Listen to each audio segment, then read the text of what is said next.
Kelly Loeffler, the Republican senator who lost to Raphael Warnock in Georgia in 2021, says her organization is going to be helping out Herschel Walker. I don't know if that's a promise or a threat from Kelly Loeffler based on how things went. She appeared on Fox Business and she said, we're going to help Herschel. We're going to help Herschel. Check this out. I'm thrilled that Governor Kemp has thrown his support behind Herschel really from day one, and now he's throwing his ground game behind it, as are we. And the key here is that we want everyone to come in and support this effort, but this effort is about Georgians, and I'm calling on Georgians to get involved to support Herschel.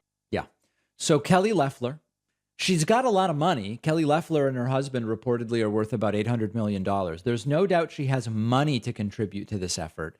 We have to hope that it's yet another failure and that the outcome is exactly the same as the outcome from 2021. Remember, in 2021, this was because of the 50% rule in Georgia. Both Georgia Senate seats in 2020 rather, went to special elections, which took place on January 5th, 2021. We covered them. You may remember John Ossoff won and Raphael Warnock won.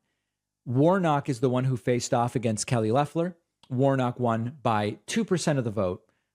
It was just under a 100,000 vote margin. So the hope is that, again, some Republicans won't vote because they feel it's rigged.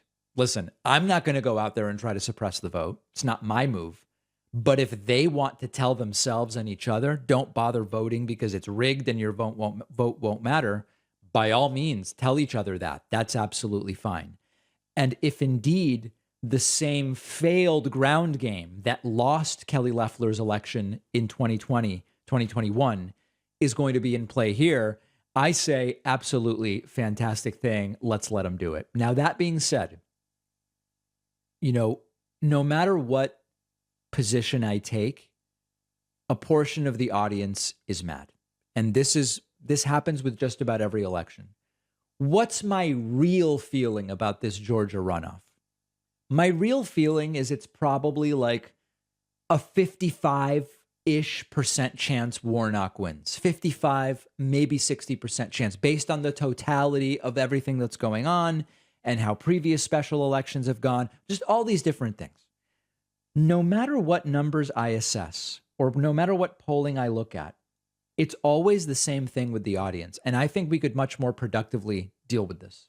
I'm not a news show. I'm a commentary show. So when you take a race like this, if I say to you, listen, the polls are basically split 50-50, but based on, everything from more Republicans died of COVID than Democrats, so it killed more Republican voters, to special elections in Georgia recently have been good for the Democratic candidate, combined with there's maybe some right-wing polls that are averaged in that are not too trustworthy. Okay, some people will write to me and say, David, you are dissuading Democratic voters from voting. When you say, I think it's probably a 55 or 60% chance that Warnock wins, voters in Georgia will hear that, Democratic voters, and they're going to stay home. It's very dangerous what you're doing. Okay. If I understate the degree of support, I get emails from people who say, David, and I got these when I was just looking at polling with caveats leading up to last week's midterm. People would email me and say, David, why are you buying into this right-wing narrative that Republicans are going to do well? It's all push polling in Georgia. These are trash right-wing polls.